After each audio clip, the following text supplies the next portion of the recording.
talk to me. Why are you? So, so the other day I wanted to debate you. The night of the Raj podcast. I tuned into your stream for the first time after that, and I saw your Stalin-esque flag waving picture, and I had some questions about that. But I did want to come in and talk to you about the Ben Shapiro thing. I saw you talking about it already, though, so you kind of, I think, answered it by already saying you were memeing. But I did want to ask: did you think it was inherently bad for him to say that that he, is a virgin and prides himself on that action? I think being proud of your virginity is one thing, but holding it as like an element of higher moral status is entirely different. And I just Did like you I think? demonstrated earlier on that one way or the other, having a lot of sex or having very little sex doesn't matter. Like upholding that as like some sort of like pillar of morality is really silly. Do you think it's okay for someone to hold that as a moral pillar, but not necessarily expecting, not looking down upon someone else for not holding it? So he believes it is a symbol, or a good moral standing for him to have, but he doesn't explicitly judge people for not having that same one. Well, it's either disingenuous or you're unfamiliar with Ben Shapiro if you think that he doesn't actually look down upon people who have a lot of sex, because he does. He's actually written many books on it that talk about Hollywood propaganda and how that's actually leading to mass degeneracy in Western civilization, and by causing women to push for sexual liberation. He's written books about how porn is leading to moral decay and moral degeneracy. Almost in every way, he's the opposite of me. He actually does say quite frequently that immorality is causing decay in Western civilization, and immorality is caused through sexual liberation movements. Fair enough. That was all lack of information on my part, because I've heard him speak a few times about his, marriage and going into a virgin, and I had never heard anything that seemed explicitly against people who don't follow that same line of thinking. No, he's written a lot of books on the subject, actually. Ugh. Well, it's a little gross, right? A little bit. I'm coming from a place where I used to hold a similar view, right? I used to be Christian. I used to I think oftentimes will find myself siding with Christians, just in many ways, because I think that they get an unfair shake because we're moving so heavily against them, but understandably why in a lot of ways. I don't read against anyone who's religious. I'm very fair and consistent in regards to upholding religious liberties, as long as it does not interfere in people's personal liberties. Absolutely. You can practice whatever the fuck you want in the comfort of your home. Everyone does this in different ways. I think that it's no different than someone who believes in karma or someone who believes in astrology or whatever the fuck they want to believe in. Everyone looks for different ways for spiritual guidance, and looks to contextualize what is currently impossible or improbable to contextualize through science. I mean, that's an awesome stance to have. I'm right up there with you. But coming from a religious background, when I see someone say that, like my initial reaction is, all right, I can kind of get it, because I was kind of doing the same thing. I waited till I was like, I think 19, almost 20, with that same thought in mind, and then I had a change of heart. Did girls want to have sex with you? They did. So that was my initial response or thought when I saw your message. You were like, because it. Well, you and Ben have something else. You and Ben have something not in common here. Well, so that was the thing, right? When Trump was getting elected and every celebrity was taking their shot, right? You're the first person of celebrity I've had the chance to talk to about this. Like you have a big following, you have a lot of people who watch what you do. Didn't you talk to Destiny too? Yeah, I talked to Destiny. I think you have a bigger following on Twitter and Instagram, don't you? I do. It's just funny because everyone's going to get triggered by that. I'm not saying that as a hit against him. I'm just saying, like, you're the first person I think that, who. So I also, Destiny hasn't tweeted in a couple of years because, he's not allowed to. But excuse me. His friend's on Twitter, though. Control. I apologize for that.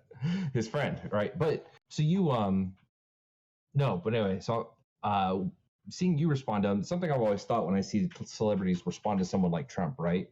like they take their jabs, and I'm like, do you think he really cares, or do you like what do you think you're getting? Do you think you're actually causing some change? So I saw your message, and I thought my first thought was like, do you actually think, because Ben Shapiro's not an ugly guy, No, right? Do you think that he didn't have the ability to, or was it completely just a joke, or were you dead serious in that? no, I legitimately think that Ben Shapiro had no ability to get laid, but I also don't think that anyone is truly an incel. I think everyone's a volcel, and that everyone technically is essentially handicapping themselves without realizing with their personality. And Ben Shapiro happens to have an abhorrent personality that is definitely repulsive.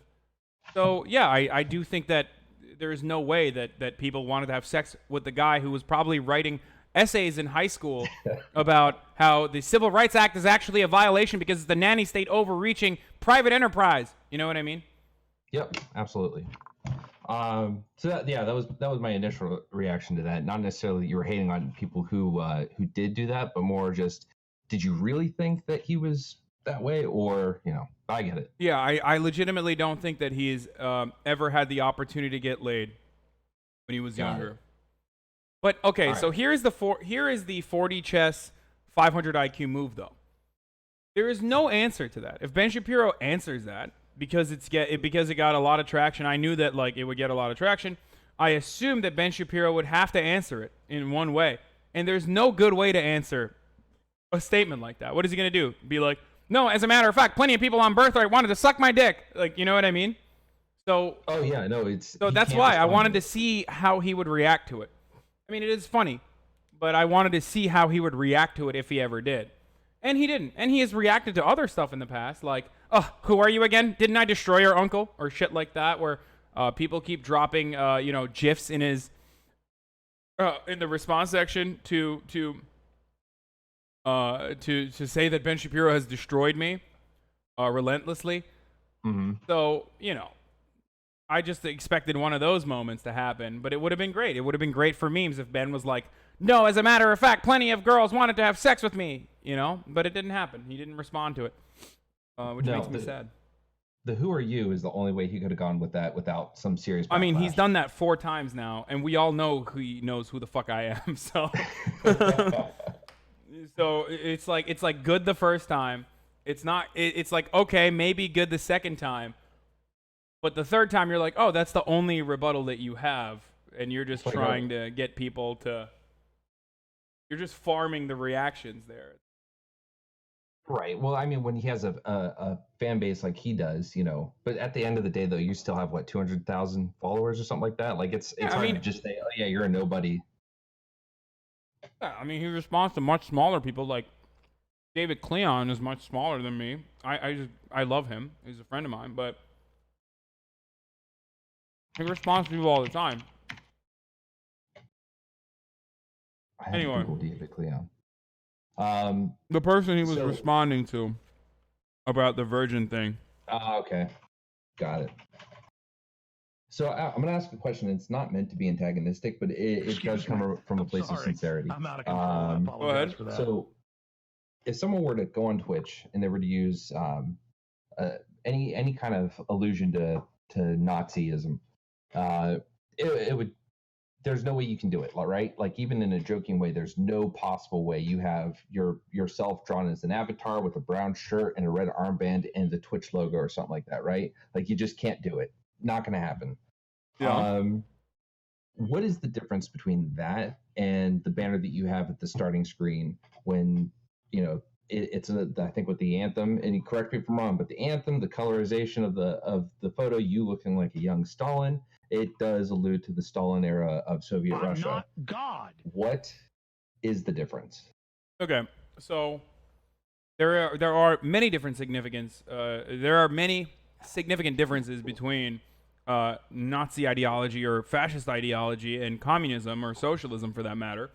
And there are different variants. Are you familiar with like the different variants of leftist ideology that have oftentimes been in conflict with one another historically and have actually killed each other over those conflicts?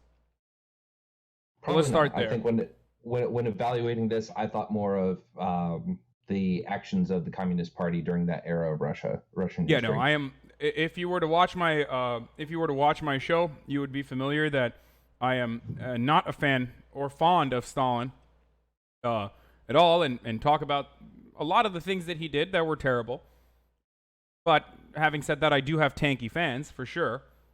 People who are genuinely fond of Stalin. But no, ultimately, I am not a person who is fond of the USSR. As a matter of fact, many of the 19th or even 19th, 20th century movements, I am not technically too fond of. I don't think that I think that they had admirable efforts. They had honest intentions, and the practical application of it somewhat failed from my perspective, because I'm a treats boy. I like treats. I like weird, like liberal freedoms, like having the freedom of information, looking at whatever the fuck you want to look at on the internet, freedom of speech to some respect. And because of those things, and because of like living conditions not being too great in those countries, despite the fact that their living conditions improved dramatically for the course of a short period of time, I am not, again, very fond of the USSR.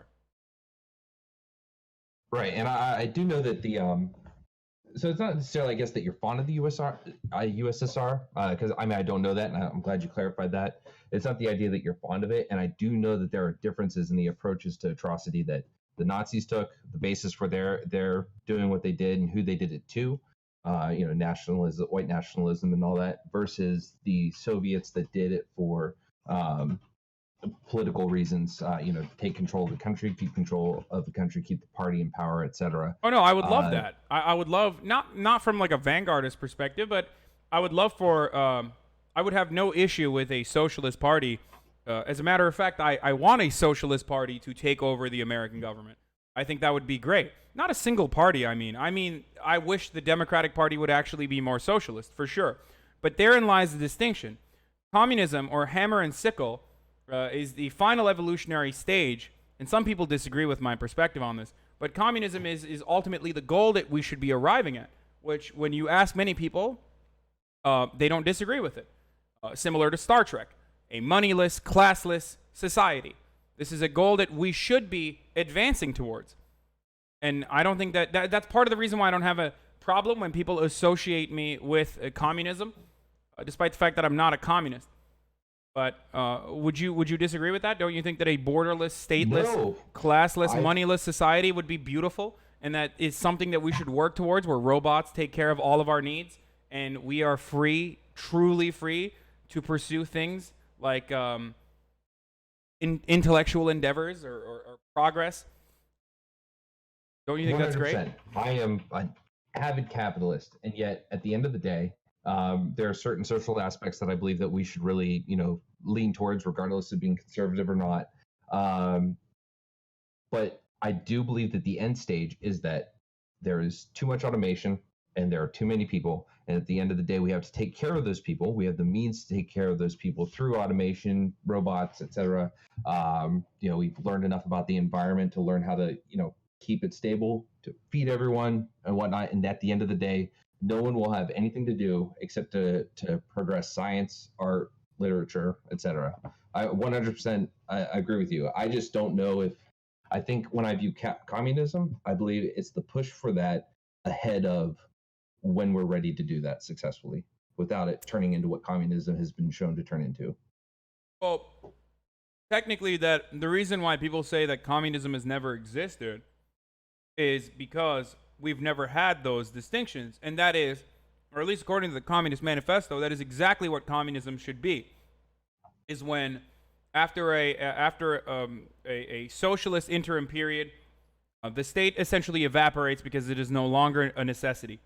So that never existed under the USSR, and that is yet to exist. It would be great if it did. But would you agree that when I say that a moneyless, classless, stateless society has ever existed? I don't believe it has, no. Yeah. So now you mentioned automation and you mentioned capitalism. Now the reason why I personally think that automation is great and it will probably lead to the downfall of capitalism, at least capitalism in the way that we understand it, is because automation currently only benefits capital owners. Automation only currently benefits those who own the factories, and it actually has a tremendous downside to the labor force. So my point is, automation is great, but it's only great when it benefits the working class Americans. And I don't mean benefits in the sense that, oh, you get to actually purchase an iPhone or a t-shirt for much cheaper than you would. I mean straight up benefits in the sense that it benefits all Americans, similar to how it benefits the bourgeoisie or the capital owners. You see what I'm saying? Where they reap the benefits of their labor, either make it free or make it so that it's almost free, or at least pay back in dividends what the people of America deserve for even having that automated factory on their land to begin with.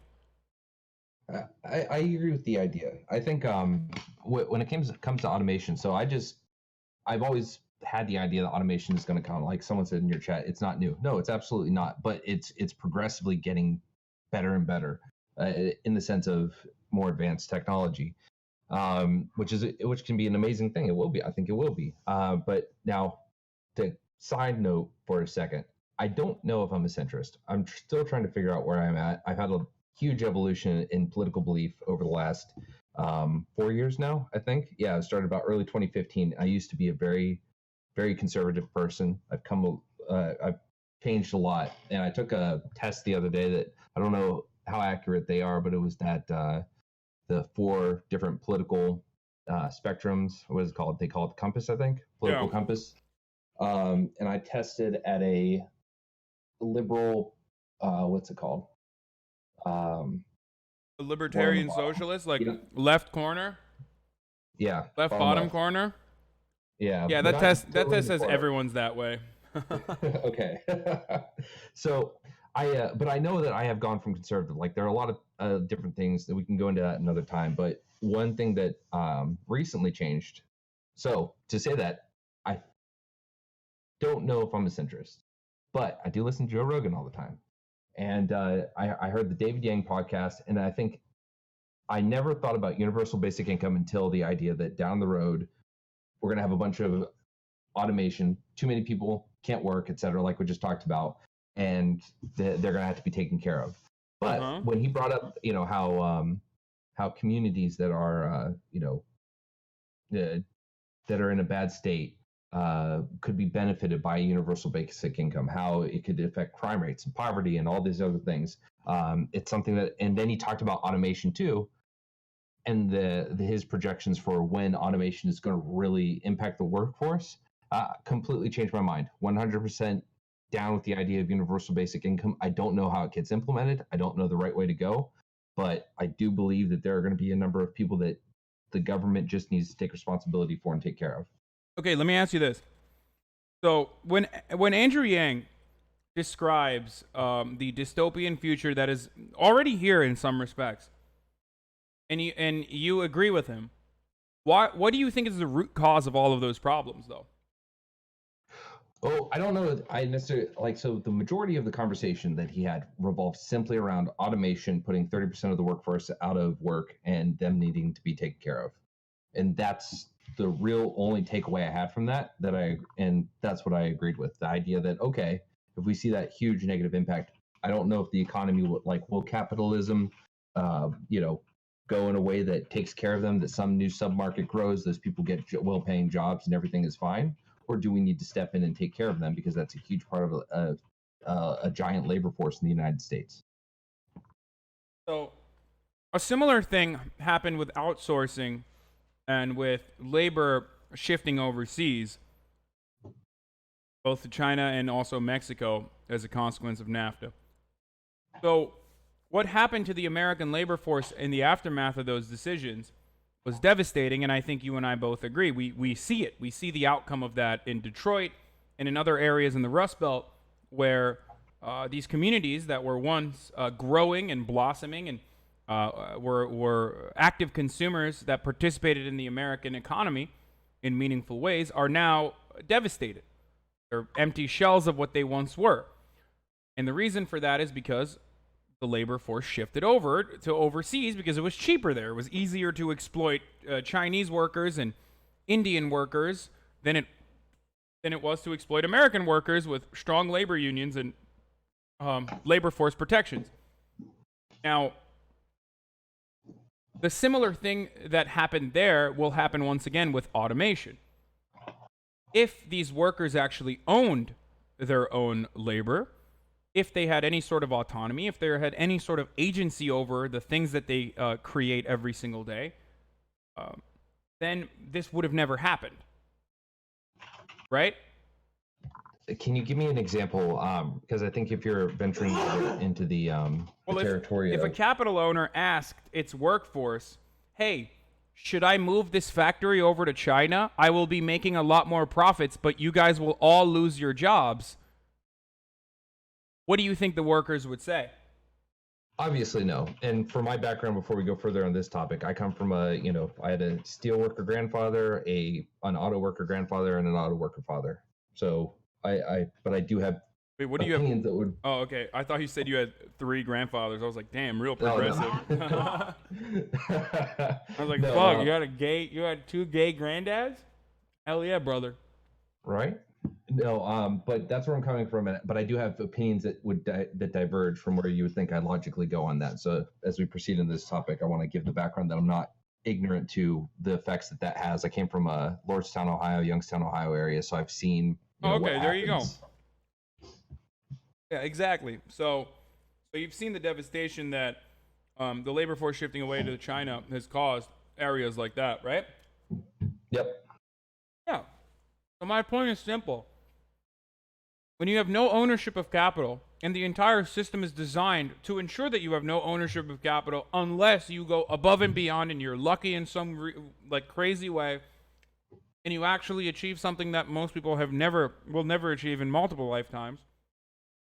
You have no say over what happens in the U.S. economy, which is currently highly concentrated, whether it be the stock market or just ownership in general. It's highly concentrated. It's highly concentrated when it comes to power. It's highly concentrated when it comes to increasing wealth. It's highly concentrated because of that when it comes to the way legislation is written and the legislative outputs that ultimately end up favoring those capital owners. The entire system is designed so that owners of factories can do whatever the fuck they want, and people who work at those factories are fucked over and over again. I think one of the views I hold very strongly is the idea that you come up with an idea, you build a business, the idea that you get to make the decisions for the business, choose where it goes, whatever. Sometimes it's fucked and people get screwed over sometimes, but at the end of the day, that may be the best for the business itself. But I'm not completely lacking in empathy for the worker. I totally understand that the worker needs to be, thought of, taken care of, etc.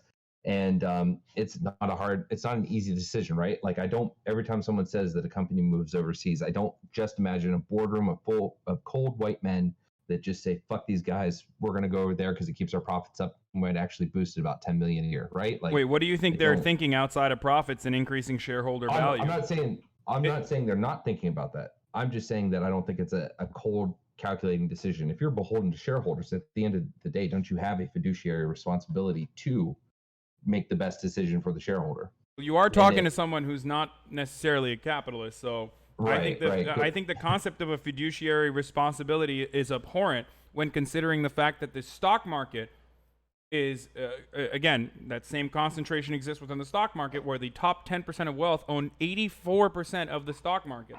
So fiduciary responsibility just means the other rich people who are maybe a little less rich than you will only benefit you. They will only serve you. They will not care about the 90% of Americans. They will only care about the top 10%. What do we all right, so two things. One, the first one is going back to where we originally were with all this.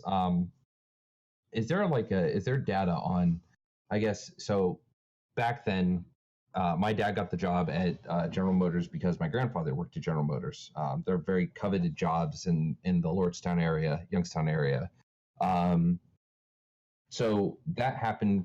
He became that auto worker because my grandfather was an auto worker. But I went to the military and went to college because that wasn't an option to me, and I had different prospects. I assume there's some data out there that says with the loss of these jobs in these areas that those families aren't necessarily suffering completely, like that there are if you look at unemployment rates, you look at the cost of housing and whatnot. I assume there's some data that shows. Well, brother, if we look at data, it's not going to give you a picture that you want it to come out with. It's going to be a much sadder and much scarier photo than you assume. If you look at, I think Mark Blythe has, we were looking at it on stream earlier, like yesterday. He has a really good a video on this issue. He has a good lecture on this subject where he talks about the stagnation of wages while productivity has increased consistently. He's a Keynesian economist, by the way. He's not a communist or anything. He's still a capitalist. Some fucking weird reason. But across the board, wages have remained stagnant. Unemployment doesn't mean anything as far as the metrics go for a stable or healthy economy, because the jobs that a lot of people have are shit jobs. And by shit jobs, I mean jobs that require to work long hours and jobs that actually don't pay you enough. So wages are stagnant, productivity is increased with technology.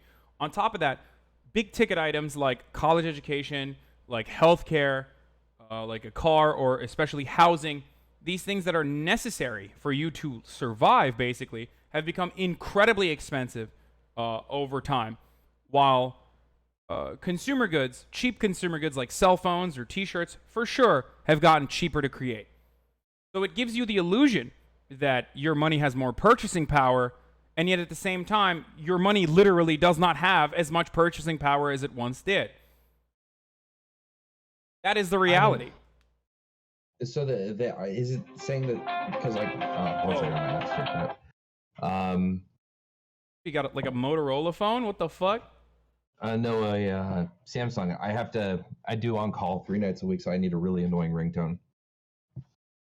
But damn, where was I going with that? Shit. I hate that ringer. Okay, go ahead. Something to the effect of, but are we getting more, right? So one thing I try to think about is, what I grew up with, what my mom grew up with, what her parents grew up with. Like, is the average family living with a little more creature comfort and healthcare aside, because I'm very much for a lot of reform in the healthcare department. Isn't the average family just on a day-to-day lifestyle living a good life, food readily available, creature comforts, etc.? So it depends on what you mean by creature comforts. Like, as I mentioned already, having some form of having ease of access to cheap consumer goods does not necessarily mean your life is more comfortable, right? Holy shit! What is up with your ringtone? It's fucking terrible. Yeah. Anyway, as I was saying, having a cheaper iPhone might seem good, but it's not more important than having a house, right? No, I completely agree. But I mean, is there data? So we're getting into a territory where I'm not well researched. So I'm going to default to you and just assume that, what you say is accurate. Is there data showing that, people are struggling to hold houses? Like, I know we're 10 years, 11 years after the housing crisis. I know the market's changed a lot. Yes. The price of, yes, 100%, of course. Yes. I'm shocked that you are unaware of this.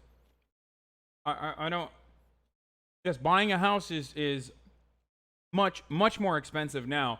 Now, some people will say, well, that just means like you're trying to buy a house in urban areas. No, buying a house in suburban areas are also more expensive. Okay, I mean, I live in Maryland, so I've just assumed that houses are expensive here because I live in Maryland. Dog, if you live in Maryland and you think houses are expensive there, how expensive do you think houses are in Los Angeles?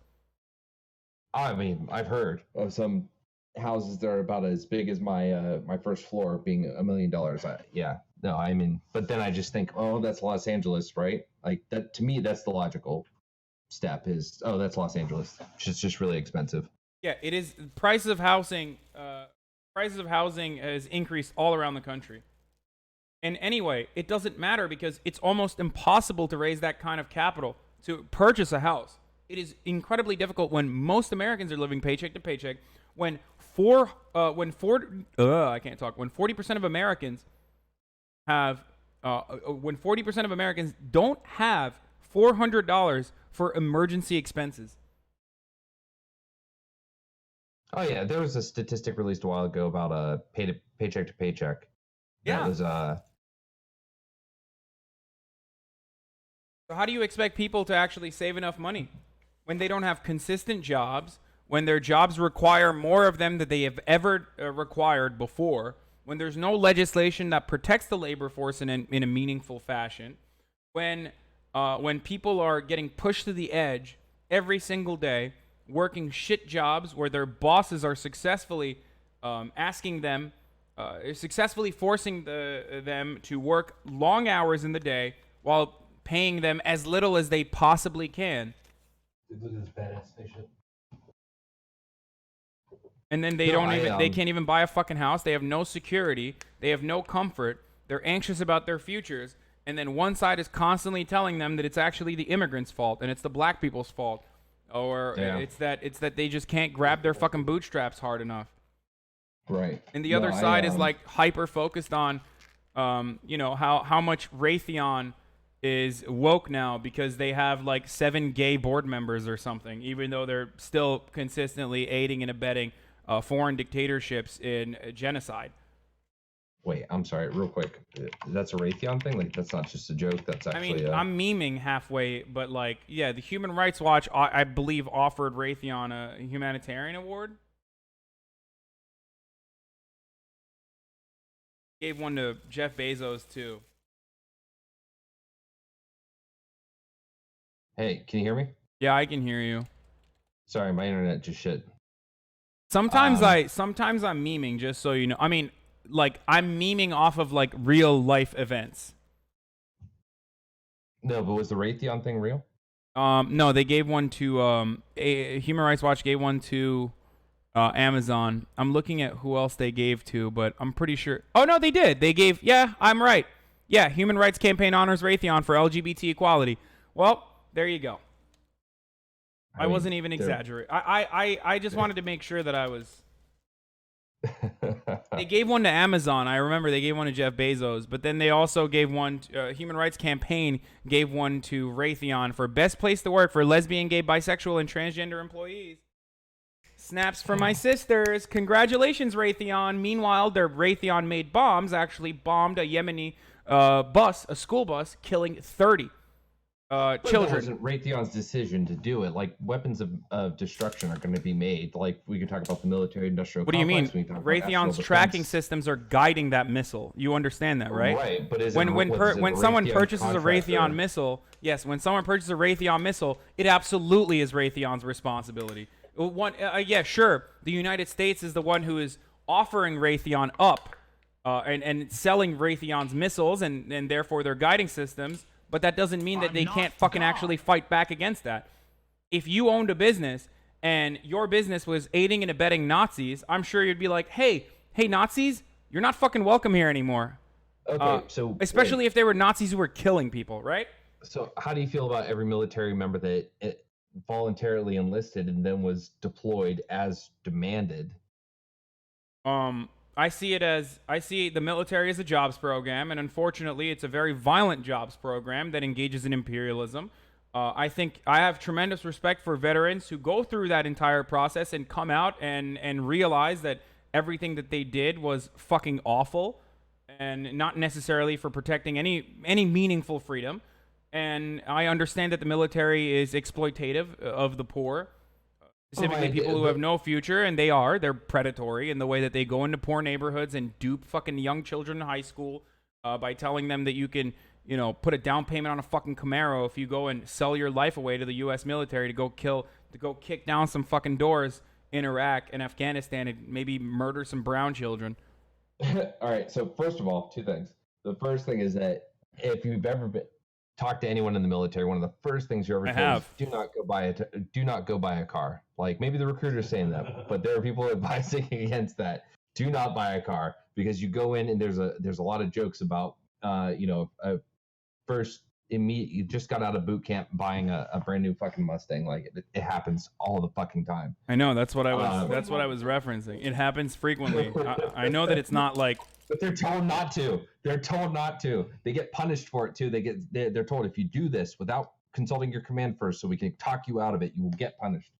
But either way, you're not going to blame the military person that gets deployed because they don't get to say where their plane goes. They get told, here's your gun, get on the plane, right? So all I'm saying is that with Raytheon, it's the same thing, right? Their government says, hey, we need missiles for national defense. Raytheon says, cool, we want to make money making those missiles for you, and we love our country. So we're going to make those missiles. Here you go. And then the government says, okay, cool, now we take this missile, and it's the government that drops it. It's not Raytheon. So the whole thing I'm getting at here is I just don't think it's a fair thing to say Raytheon dropping missiles. Raytheon made the missiles, but missiles are always going to be made. Well, Raytheon's main point is, Raytheon is still predominantly focused on making weapons of war. So yes, I don't buy the just following orders mentality. My younger brother actually is a defense contractor and he works for Boeing. So I gave him a lot of grief as well at the time. I'm not at liberty to discuss the things that he works on, the projects that he works on, but as an aerospace and mechanical engineer, he is building satellite systems and whatnot. And I make sure to remind him of the consequences of his actions quite frequently, because currently in our labor market, it is very difficult. Even if you are a brilliant engineer like he is, it is incredibly difficult to find a good job for yourself. But ultimately, you should always remind yourself of the outcomes of your actions. And people who work at Raytheon absolutely should remind themselves of the outcomes of their actions. And that Raytheon as a company is mostly occupied in the inside of the military-industrial complex. So of course, I have no interest in defending Raytheon at all. Right, but I mean, at the same time, all right. So World War III happens, right? At the end of the day, we need people to make those bombs. It's going to be Raytheon, Booz Allen, as Khaki. These companies are going to make the weapons for it. They have to make them. And wait, is this the mentality that you exist under all the time? That World War III is like right around the corner? No. I'm trying to because I wanted to say because obviously I know I assume you're against the Iraq War, right? Yes, I'm against all wars. So that was the other thing is I didn't know how far this went and if you were against the Afghan war, if you were against the Desert Storm conflict. Yes, anti all of that. I'm anti-imperialist. I'm anti almost everything that the United States has ever done as far as foreign interference goes. A foreign intervention that the United States is engaged in has been really damaging to the planet. Even so like World War II, you were okay with. Yeah, I think that's like probably one of the last acceptable military engagements. I think General Dynamics was around then and involved in it, in creating weaponry for it. Yeah, no, I understand building weaponry at a time of war. That's entirely different. When states are going into battle, but now we don't have that. You yourself, were you deployed overseas or no? Yep. Oh, okay, so you yourself were deployed overseas. You're aware that that counterinsurgency movements is entirely different than like actual nation states fighting one another with all of their with the might of their entire industry. That is incredibly different, and that's part of the reason why the United States has been able to continue this momentum in Iraq and Afghanistan and 5 other countries where the United States currently has military engagements in, or at least assisting other nations in proxy wars. The reason why they're able to do this is because it's not in front of us and it's not requiring the entirety of our industry. And the only reason why it's not requiring the entirety of our industry is because the military-industrial complex is that powerful. So, right, but the at the end of the day, though, these people were like, so there's a lot of stuff that happens in the defense contractor world where there's new technology and development being made that isn't being deployed, right? Like there's a lot of these different companies that have entire business sectors that are for new and developing emerging technologies that never get deployed until the next war front happens. There's stuff that happened post Gulf War that didn't get touched until the middle of the Iraqi war, right? Like, so at the end of the day, there is a need for these people to continue to create better bombs, better tactical technologies. Like, so these companies are going to exist. The fact that the government is deploying them at this time, though, is still, I believe, on the government and not the company itself. Yeah, the government's bad, but unfortunately, the Well, worst hold on. problem For here the that you're record, since this is representing. broadcasted, I'm What? not saying the government is bad. As a defense contractor, I cannot say that.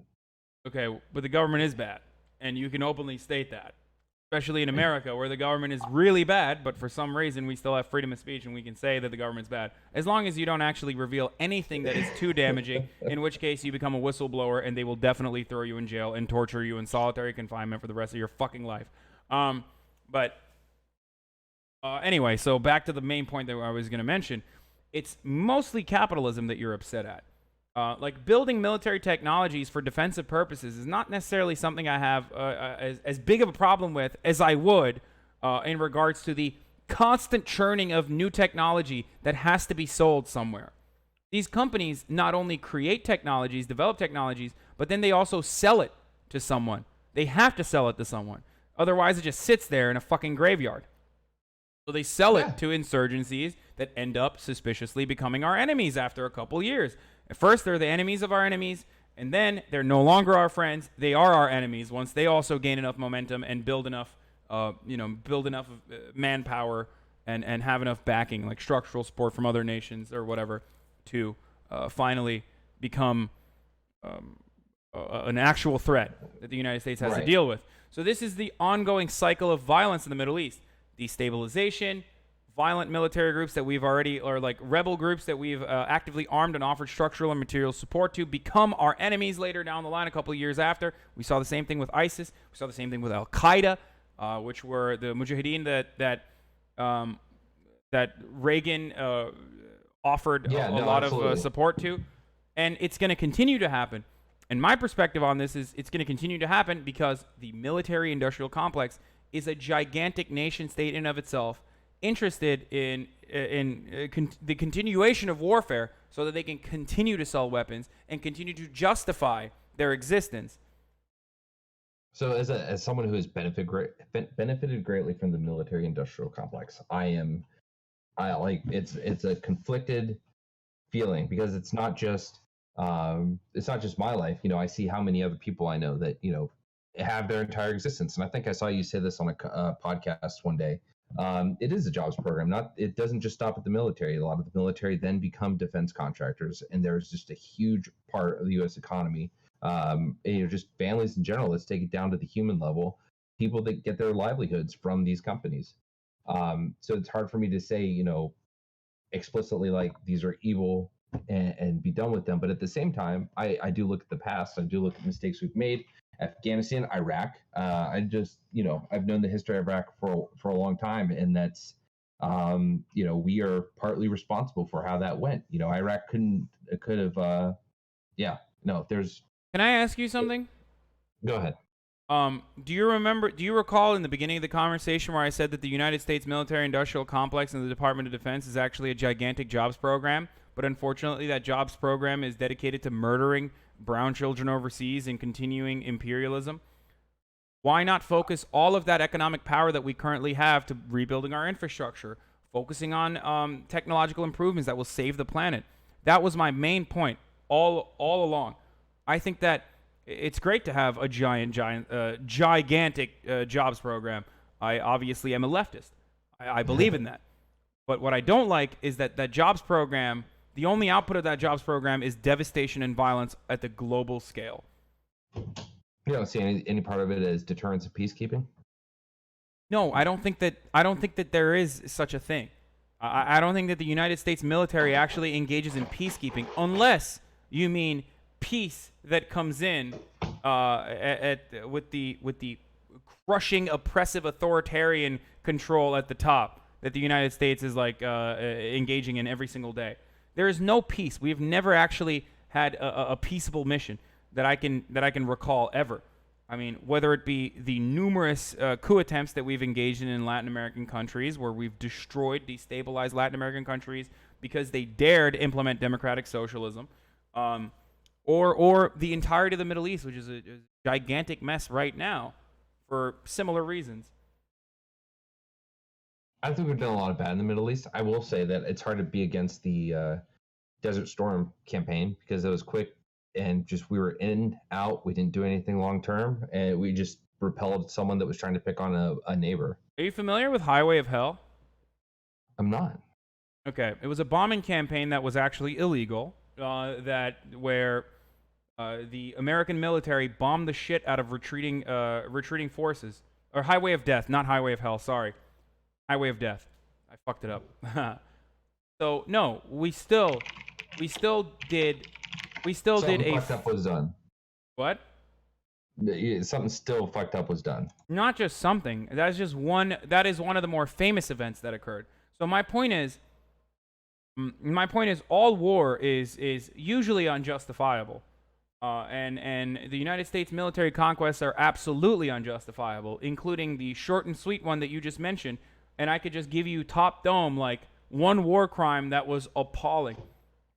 Is Immediately. it a war crime, or are you saying that the intervention itself was unjustifiable? The intervention itself was unjustifiable for other reasons, but I'm saying that all interventions lead to awfully violent outcomes, including Vietnam. We can talk about that if you want. I mean, you're not going to find a disagreement with me on Vietnam. Like, I think one of my biggest turnarounds has been I used to disparage draft dodgers, and now, I mean, with what we know about the war, regardless of whether or not the Dodger at the time knew, or had this view, they did know. At the end of the day, whether it's Trump or whether it's John, he went. Who am I thinking of? Bill Clinton. Now that we know what we know, I can't. There's no one I fault for that. Well, I'm telling you right now, they did know back then, and we certainly know now. I'm telling you that Yemen, like we talk a great deal about Venezuela and what kind of intervention is an absolute necessity in Venezuela because Maduro is a violent dictator, and like we need to take their oil away from them and privatize that shit, okay? But meanwhile, while that's happening, we are aiding a theocratic monarchy in committing atrocities in Yemen, one of the largest man-made famines on the planet right now in Yemen.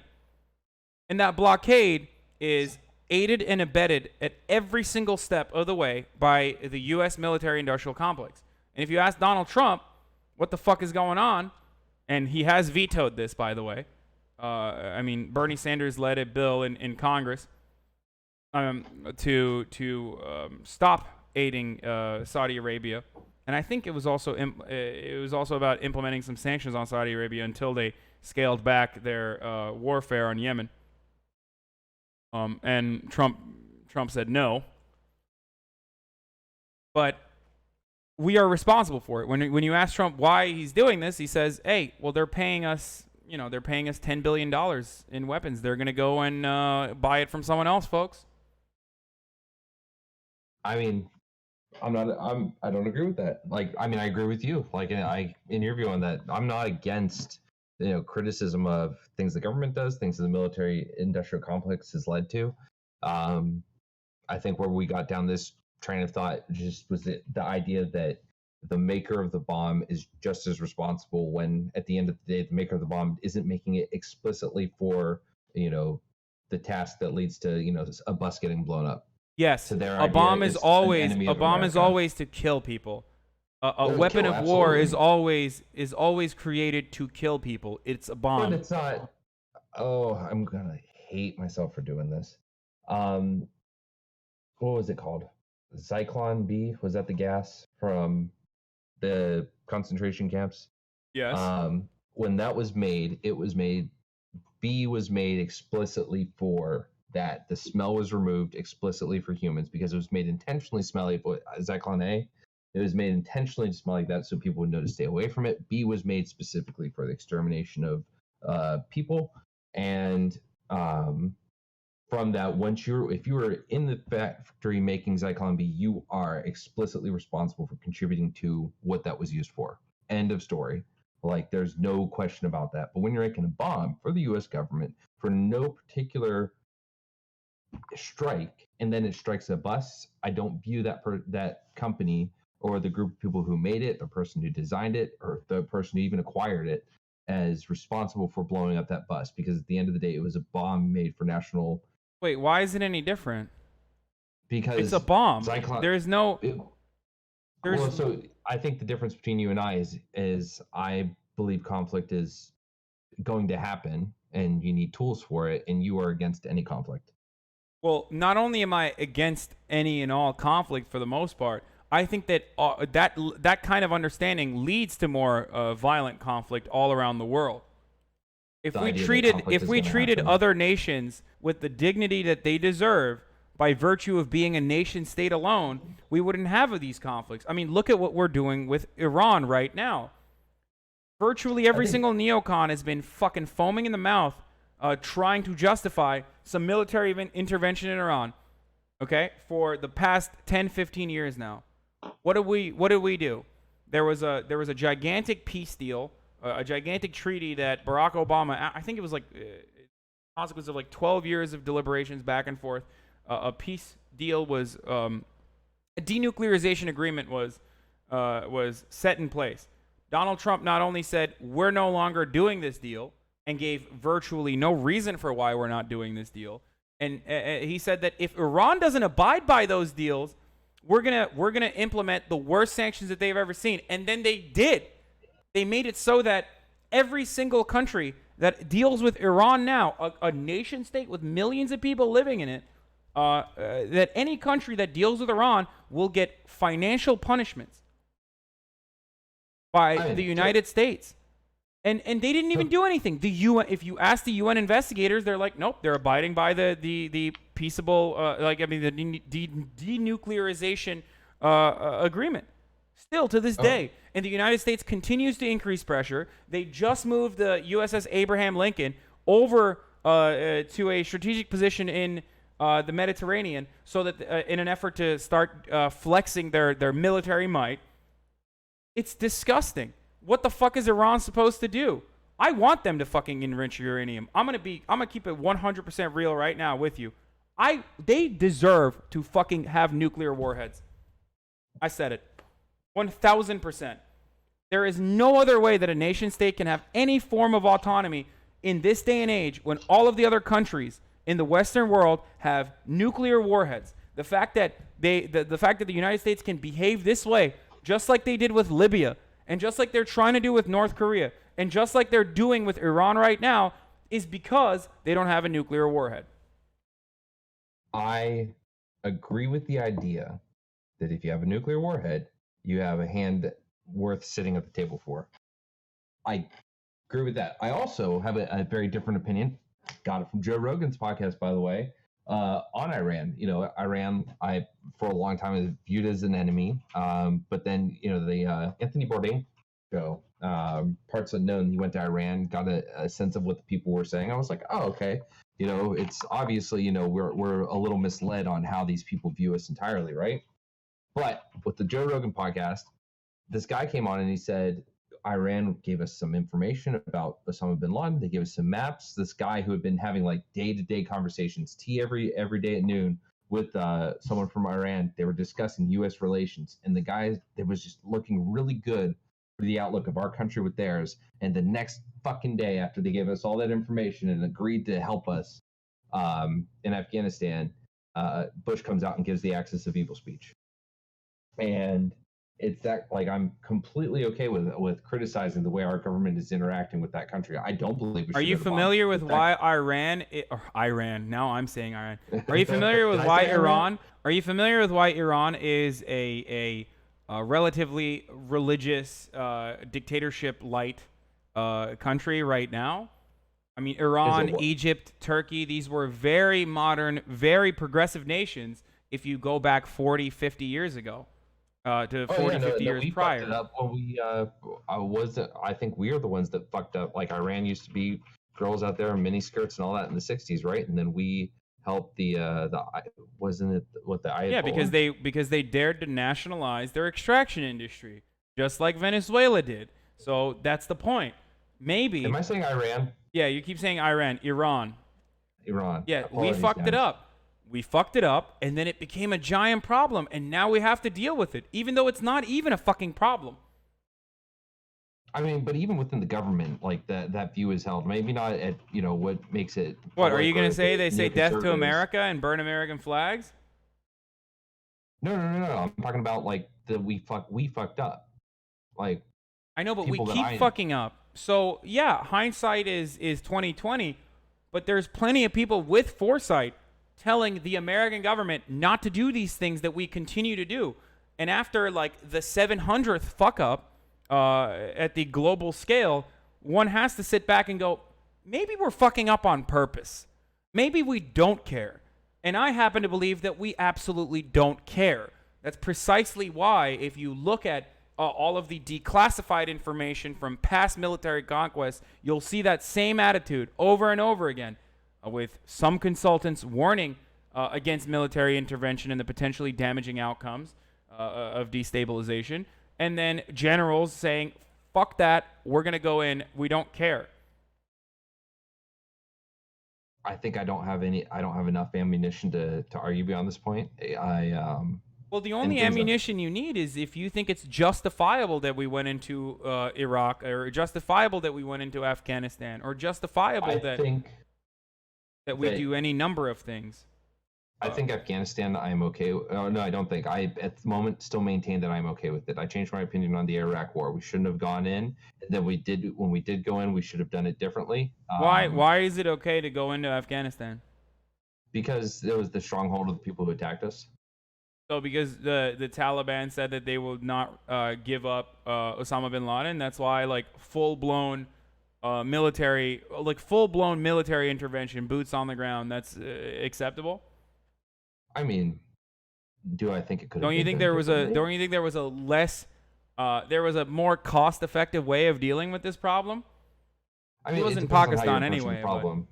If you're approaching the problem as Osama bin Laden just being the mastermind and the Taliban being the organization with which he heads and being of the same mind and heart as him, then the Taliban I see a reason to eradicate it. And I'm aware of the history of the Taliban pre 9/11. Yeah, I was going to say pre-occupation, the Taliban was a radical militant group in the mountainside that didn't have the outsized control over Afghani politics that it does now.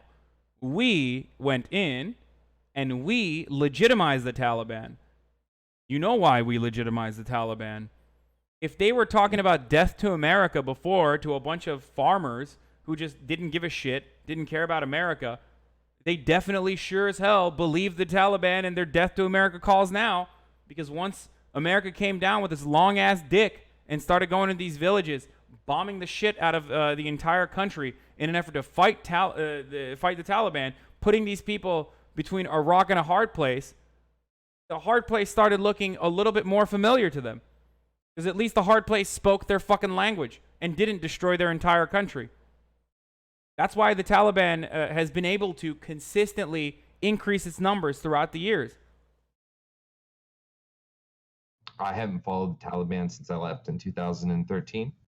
So I actually don't know anything that's happened beyond then. I will say that up until that point, though, a lot of the reason we would ever receive pushback from them is because opium was very easy to grow over there.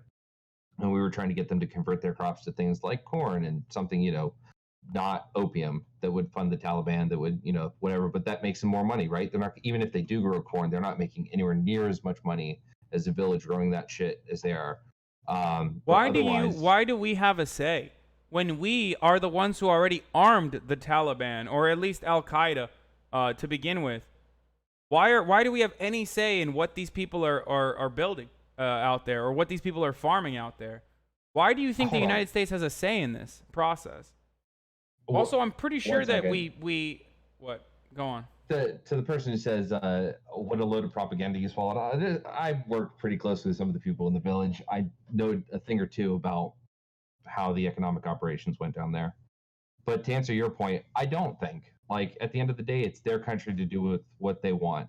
That didn't change the fact that when I'm there, we have a set mission, certain things we're attempting to accomplish, et cetera, and the reasons that we do it. Whether or not we should have been there doing those things is, what the discussion we're having right now. Yeah, but they failed. Like, all the bombing campaigns on opium fields ultimately failed.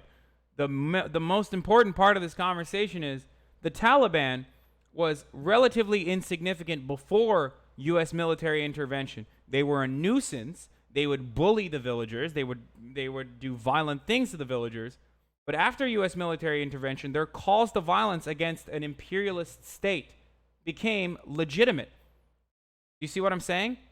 The No, I United States absolutely see what you're actually saying. became an enemy when they came to Afghanistan and fucked shit up. And that's my point.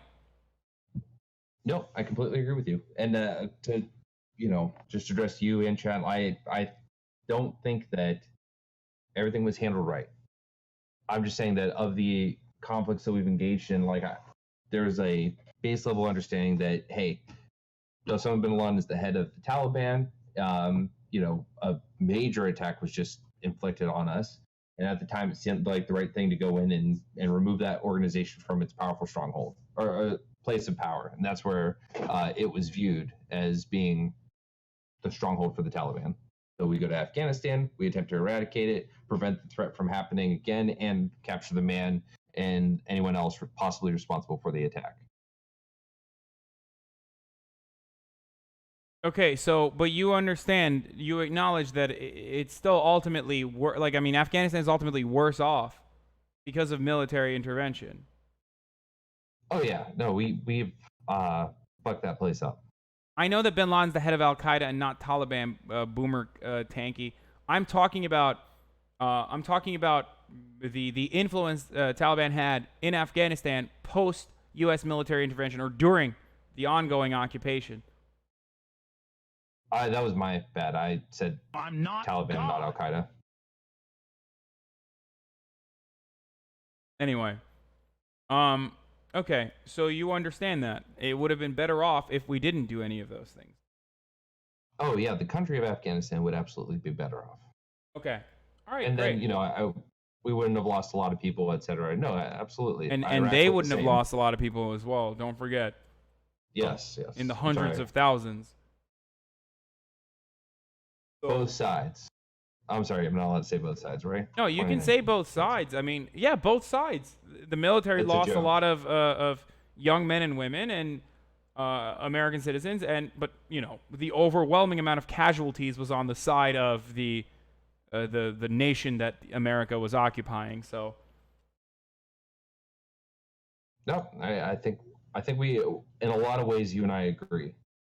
okay, so think, wouldn't it be beautiful and great if we took we took all of the might of this gigantic industry, we took all of that money that we currently spend on the U.S. military, and at least 50% of it, took 50% of it and decided to use that towards infrastructure, decide to use that towards arts programs, decide to use that towards rebuilding our schools, our public schools, and also paying for health care, all these things.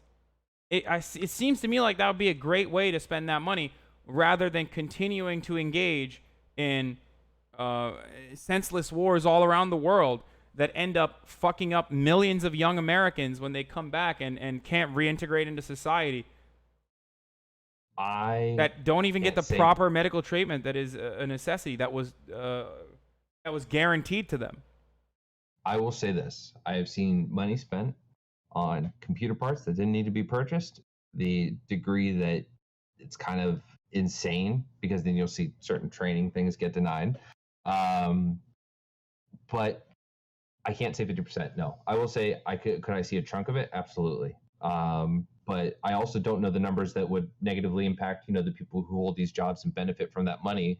I don't know the numbers that how much our society would be affected with those people either not having a job or not having the job pay as much as it does, things like that. Because there are a lot of defense contractors. A lot of people will throw around absurd numbers of these people making a lot more than they are. Excuse me.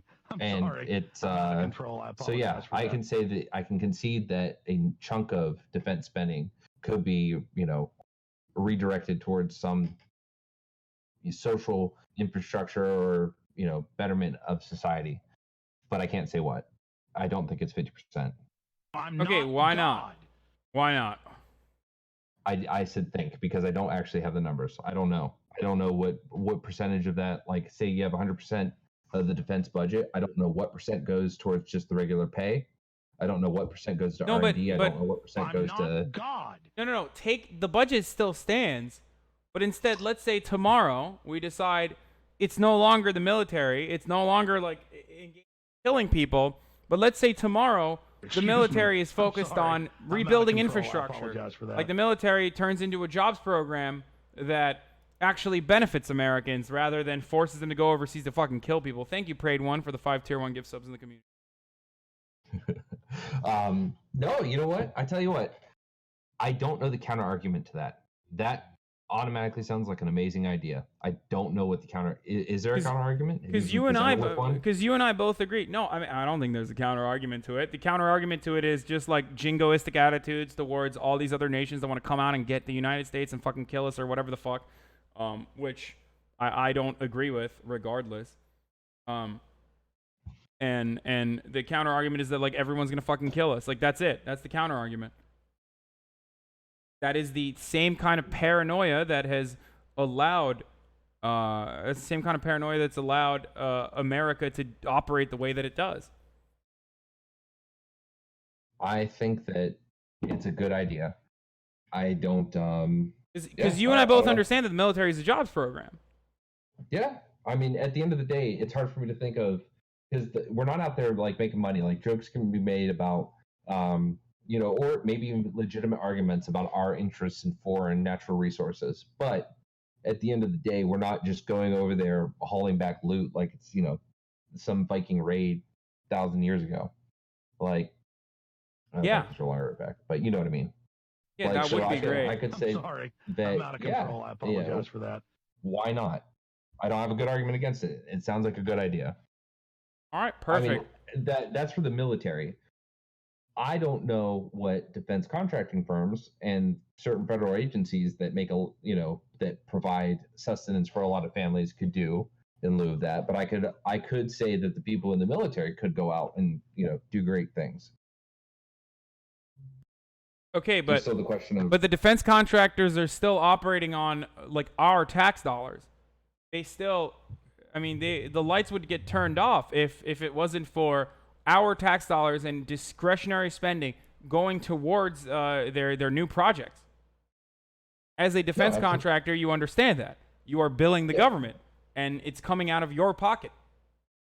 Yes, and that is the military-industrial complex, right? So what if the defense contractors actually engaged, again, what if defense contractors, instead of building bombs, they actually fucking built useful things that that didn't exclusively serve the purpose of murdering people? Well, I mean, so, we say bombs, but I think bombs is a huge oversimplification of what much of the defense contracting industry does. The F-35 or like the satellite programs that engage in cybersecurity or cyber warfare, like any number of things that the defense contractors do. Yeah, sure. Is some of that actually turning into technology that we can use? Maybe. But I'm willing to. But they're weapons. They're still weapons. It's not just bombs, but it's still weapons of destruction. Right. But I mean, the reason it gets funded is because the government says we want to continue to grow our arsenal. We want to be able to engage in this type of combat area or that. But from those technologies, from developing the F-35, from developing all these different capabilities, we do get things that work for us. Our cell phones, for example, are filled with things that were created through defense contracting efforts. Like there are a lot of items that are invented. or the internet, right? Yeah, there you go. So obviously, even without a profit motive, like research and development can yield many beautiful results. These things weren't created exclusively because we were looking to make weapons, and we found out that these technologies could also be created as a consequence of that. We did this because people just were fucking doing research and developing new things, new technologies. What you're not realizing here is that you're essentially saying that, well, even without the profit motive, technological achievement is feasible, even without the express purpose of generating profits. Because that's precisely what the military-industrial complex, or at least like public spending in defense contractors and like in all these other places have led to technological achievements that we take advantage of every day. So Does it only come out when Excuse people are me. trying to fucking I'm build sorry. bombs to kill I'm people? out of control. I Why can't apologize it? for that. Why can't it also? Why can't people actually develop new technology instead of trying to build bombs while they're trying to build solar panels? So I'm just a low end program manager. So I don't know how things work on the higher end of everything, but I do know that we sell weapons to other countries like jets and all that, right? Um, so I can see where the government has a monetary incentive to pay a contracting company to develop a technology as if we're selling it to another country, right? Um, that makes sense. But what is the incentive beyond that? So you have the sale to other countries, you have use by our country. So let's say you take those two out. I assume that because you're not okay with either. What's the reason for the government to pay these people to make new technology? Just the idea, like I think it's also the focus, right? The fact that you know what you want to do. You want to be able to engage. You want to be able to engage a target from X miles away from this kind of air seaborne vehicle, right? You have a mission, a focus. How are you going to do it? What are the special things that this needs to be able to accomplish? And from that, you come up with different ideas, different developments, etc., that might actually end up in a commercial product. Okay, so here's the thing, and stick with me here on this. What if instead of building weapons for all these other nations, we were building other things that they could technically use? That they would have use for. But what's the motivation for the government? Like, I guess, what's the focus? Is it just okay? Well, we decommission all of our weapons programs and everything just becomes a think tank. I mean, it already is. Oh no, it operates in the exact same way. It operates in the exact same way that it currently does, but instead of the output being weapons of war or weapons of mass destruction or just small arms, and bombs and whatnot, and tanks and planes like fighter jets, it's actually things that help human beings rather than kill them. I think it's a good idea. I don't like war. And don't get me wrong. I mean, every time a conflict comes up, I get a boner at the idea that I could possibly go take another deployed contracting job. But obviously, the empath in me takes a step back and thinks about what the repercussions of the conflict might be. But with all that said, yeah, no, it sounds like a great idea. It sounds like who wouldn't want that? Like who in their right mind logically, not sitting in a group situation where they feel they need to, impress everyone around it that holds similar views and just say, you know what? Yeah, that sounds like a really good idea. It's hard to say anything against it. It's just I don't know the numbers and I don't know the business side to say whether or not that could actually work, whether or not there's a reason. Like the idea, oh yeah, we're funneling this percent of our government funds into defense spending. We could do that continuously, whether or not those items ever turn a profit. It'd be fine. If that's the line of thought, yeah, no, Well, I can get down with that. well, we'll move over to the profit motive in a little bit if you want, but you can turn a profit by making things that don't kill other people. That's the point. Well, yes, you can still make obviously very profitable things that help people rather than murder them. Do you feel I'm a centrist? I just think you are just like everyone else. You're like kind of informed, but you only get your information and your perspective from watching more palatable forms of commentary like the Joe Rogan show. That's what it is. No one is actually a centrist. It just means that either you're a coward and afraid to express your true opinion, and I don't think you are that. I think more often than not, it's people like Dave Rubin and Tim Pool that are personally claiming to be a centrist because they just don't want to expose their actual ideology. But usually it's just people who are uninformed, and they've only seen their entire worldview has been shaped, or their entire political perspective has been shaped by, like I said, more palatable, more entertaining forms of commentary, which happen to be the fucking Joe Rogan show. Oh, Joe Rogan is so palatable. Yeah, I mean, I listen to Joe Rogan all the time. I mean, he has absolutely, platformed a bunch of awful fucking people with awful ideas, like Stefan Molyneux meme or whatever the fuck, however you say his last name. Molyneux. Yeah, Stefan Molyneux. I don't remember that one, but yeah. So I fuck. Oh yeah, no. So actually, what you just said, I think, is the best. I've heard people talk against centrists. It's been hard for me to say what's wrong with the centrist, right? Like I saw you listen to that video that Saturday about that really bad epic rap battles of history-esque thing about the political compass with really bad rapping, and yeah, it was just kind of cringy. That was hard to watch. but with that, with the part about the centrists and everyone hating the centrists, I'm like, why? But what you just said, I think, is the best way that anyone's ever explained to me how they view a centrist. And I can give examples of myself. I used to be really adamantly against pot, right? And it wasn't until I allowed myself the idea that maybe there's information out there beyond, a stoner neighbor who says, no, man, pot's fine. That's just the government. But actually, no, it fucking is. The origins of the drug war are completely racist. The guy who started it years and years ago was anti-addict and anti-black. And then it just devolved from there. Whole purpose of calling it marijuana was so that you could heighten the Latin essence of the drug and associate it with Mexicans who were inferior to whites. Yep. And so, I mean, as I said, I'm defense, so I can't smoke it, right? So this is entirely from a place of just logic and reason. I was raised to dislike it. My mom was very adamant about never touching it, about it being bad, a gateway drug, all that stuff. So for years, just pot was bad until about 2015. I saw a couple of YouTube documentaries about it, and then just the more I've learned, the more I've seen how in mandatory minimum sentences, what do you call it? The war on drugs? No, prison reform. The war on drugs, the more I learned about that, then eventually I learned a lot about prisons, and no one likes one of the issues I've always had. Wait, hold on. Can I just ask you something really quickly before we get into that conversation? Yeah.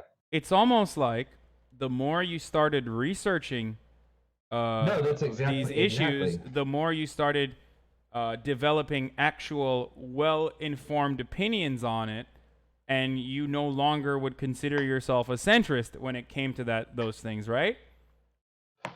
I mean, so again, I completely agree with you until the centrist term, just because, like, I mean, okay, but what's the centrism of? We're gonna use relatively inoffensive offenses like minor drug possession to lock up entire swaths of the population that happen to be brown or black at way higher rates than white folk, for example. And then we're also behind closed doors and openly going to admit that there is a racial element to this disparity, and that we are using this in an effort to continue to persecute black and brown folk in America. Obviously, there's no center there. It's just, that's bad. Just like there's no centrism when one side is saying we should have slavery and the other side is saying, no, we shouldn't. We should abolish slavery. Just like there's no centrism between, hey, we should continue to have the separate but equal mentality when it comes to black people and continue to segregate them, and the other side saying, no, that's bad. That's a bad idea. So my point is, there's no centrism when you look back at these issues, I'm right? Out of control. I apologize for that. Wouldn't the centrist idea, I'm not saying anything, I'm not saying I agree with this, I'm just saying for the sake of this discussion, wouldn't the centrist idea about the slavery one be that, fine, let them secede, they can do what they want, but I want my country to not have that? Wouldn't that be kind of a centrist idea? I mean, I don't know. It depends on what you assume to be the two polar opposites. One side wants to abolish slavery, the other side wants to not abolish slavery, and I'm in the middle going, I don't know, we should hear both sides out. That's the center, right? Got it. Okay, so that's the center of those two polarized perspectives, right? So the reason why you can look back, the reason why you look back at events from history and have a well-informed opinion that definitely stands on one side firmly is because you are educated on the outcomes of that matter. You're educated. You're living in a post segregation society. You know that integration is the answer. You know that it has to happen. So there were people back then that were saying, hey, slavery is bad. Or there were people back then who were saying, hey, segregation is bad. Right? And there were still people who were like, no, that's not true. And then there were still people who were in the middle. As a matter of fact, Martin Luther King wrote about the white moderate in his letter from Birmingham prison, where he talked about how the greatest threat in America is the white moderate, who would rather have the presence of order than the I'm paraphrasing and I'm fucking it up, but rather than have actual justice, they would have the presence of order. They would rather maintain the presence of order than have radical justice.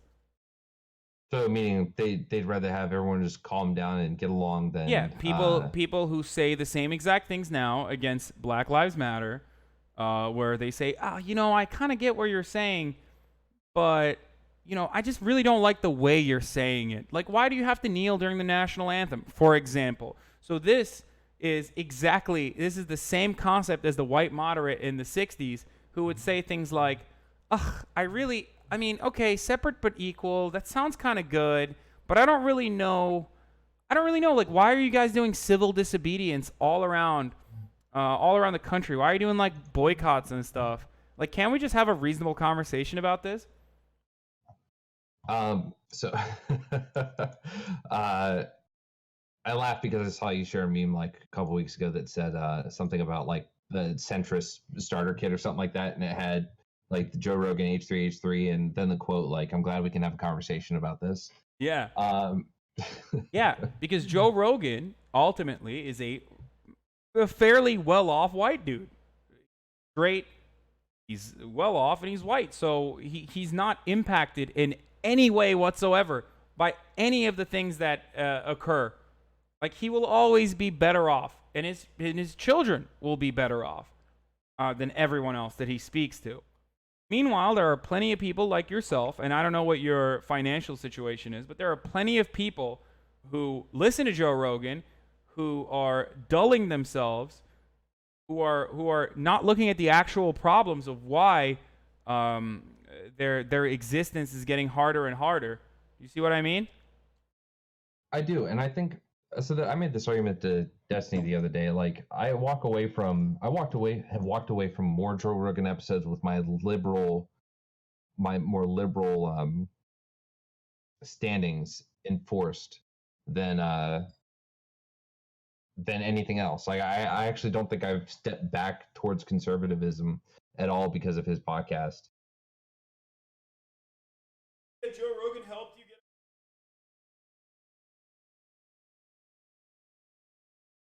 So you're saying that Joe Rogan helped you get away from conservatism? I would say I don't think there's anything I've. Oh, you know what? Yeah. So my standing, I won't say that he helped me get away. Like, I was already before I came to Joe Rogan, my thoughts on like marijuana, for instance, had changed, and I was already leaning towards the decriminalization. But I'd actually say that I've gone to full. I support legalization after listening to his, and legalization in the sense of, I can't remember the guest name, but the guy came on and he talked about Sweden and the program that they had to deal with their opiate crisis, and I really liked the idea of it. I thought it was very compassionate, empathetic, and I don't know how it would be implemented, but it's things like that, right? So I've not walked away, I think, feeling anywhere back towards more conservative ideas. If anything, I've gone more liberal with a lot of things because of the podcast. Yeah, but as a really well-off white dude who's straight, Joe Rogan only cares about marijuana legalization because he fucking likes to smoke pot. If he was gay, okay, I'm sure he'd talk about LGBT rights, or at least LGB rights to some degree. You know what I mean? Every time I bring up a drug-related thing like that, okay, so let me use a different one. Prison reform.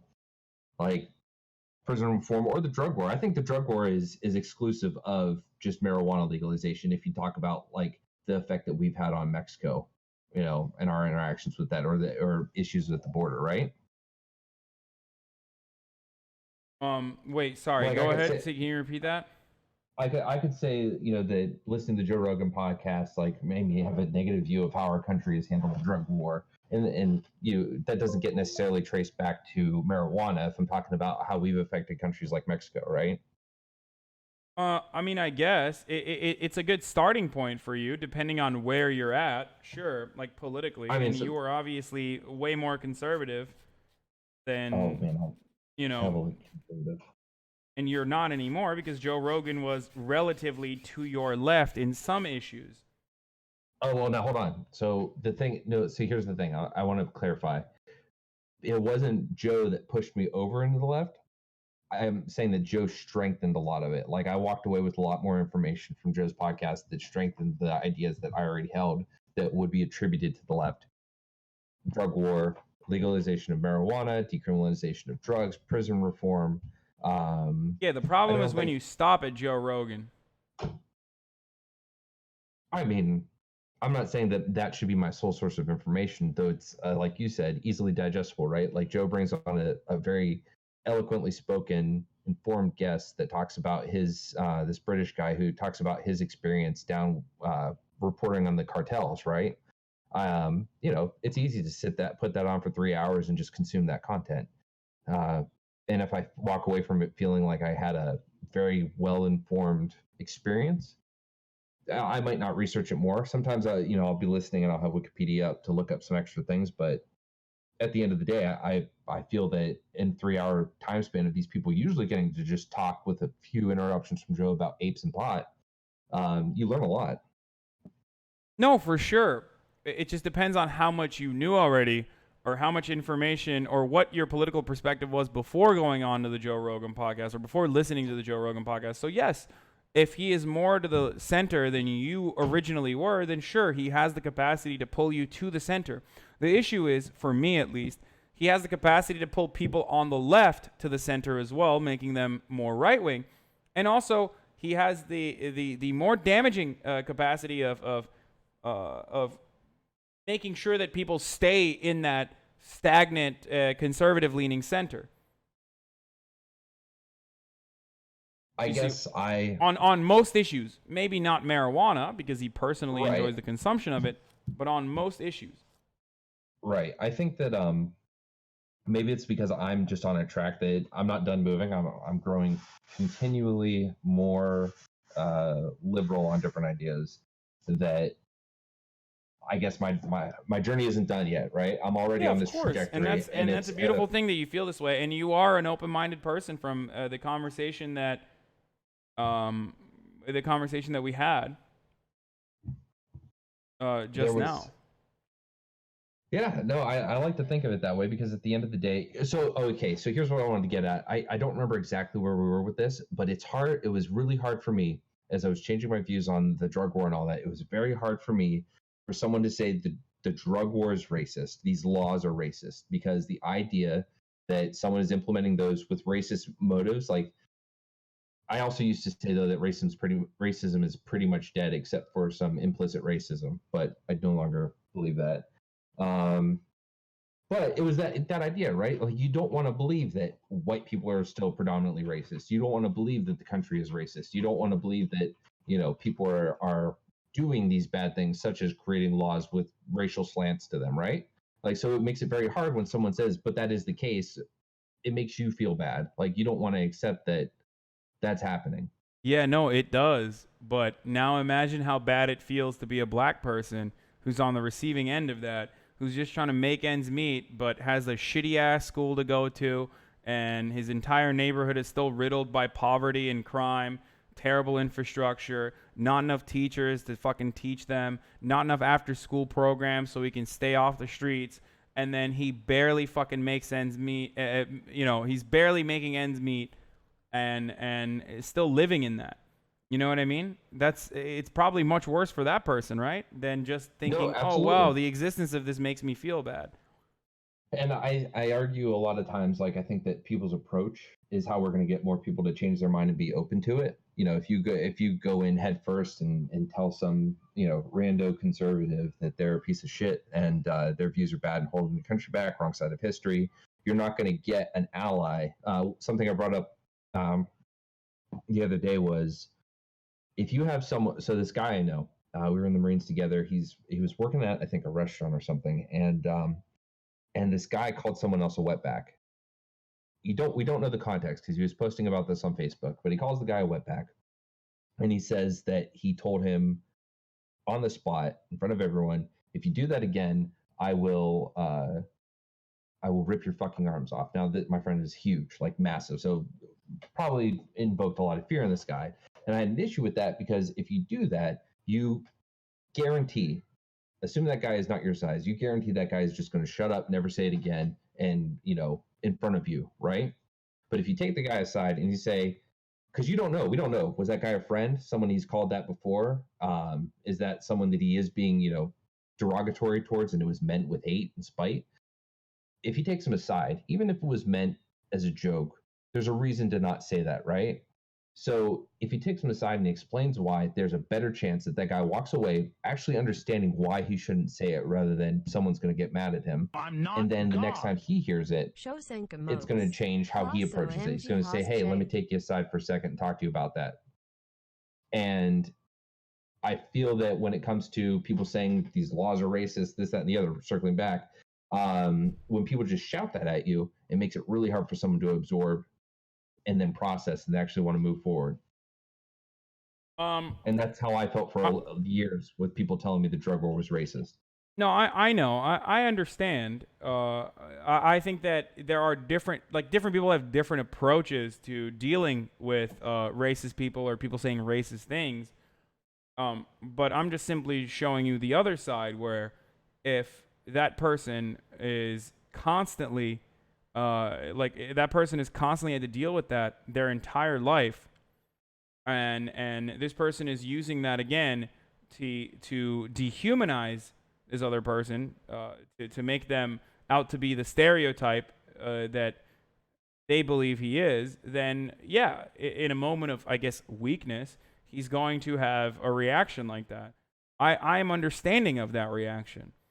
I'm not the kind of person who's going to tone police this other individual in a moment of a heated exchange. I think that the person who is calling the other person a wetback is 100% at fault, way more than the other person who's reacting to it in a negative and heated way. So let me use myself as an example. I have for many years not had a problem saying the N-word.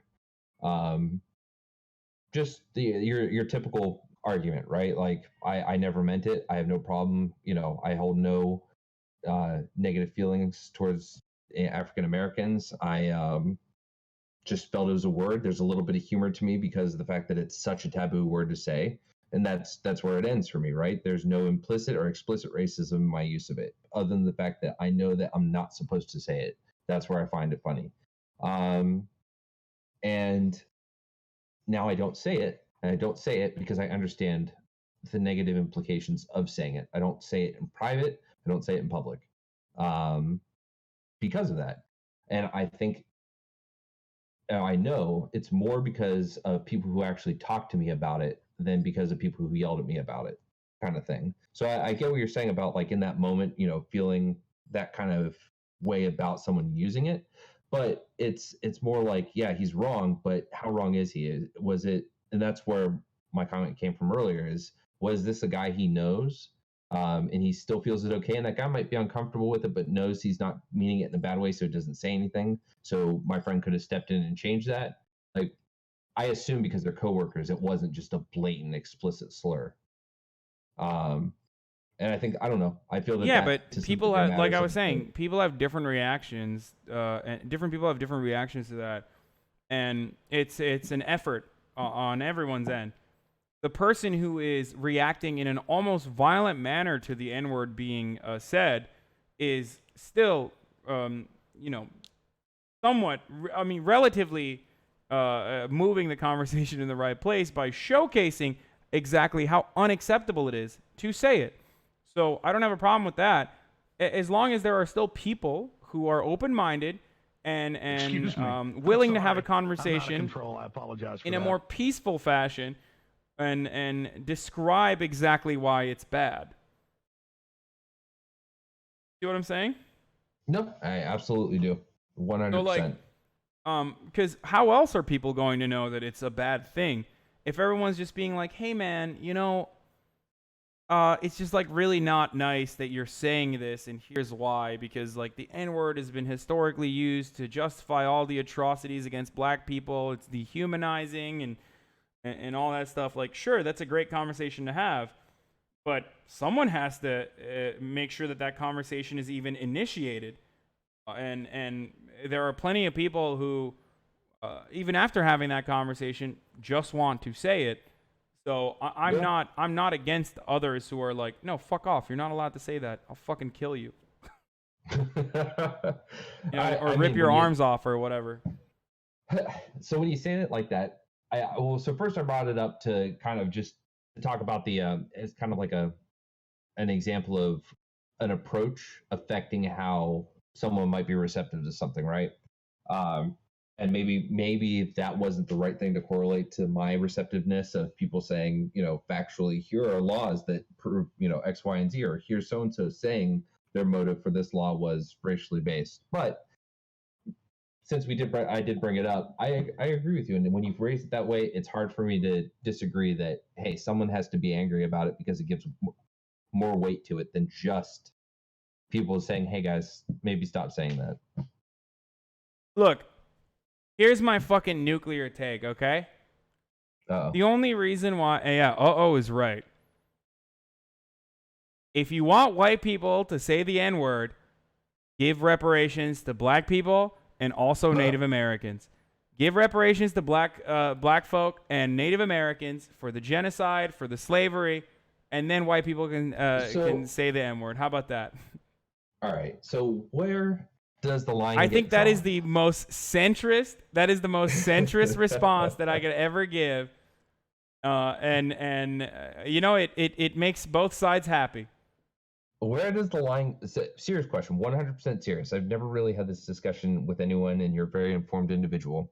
Where does the line get drawn? Because you can go across the world. You can go back the last 100 years. You can go back 1,000 years and just see so many different arrows going in different directions where one country imposed themselves on another country, did X, Y, and Z, took that land, took this land, whatever.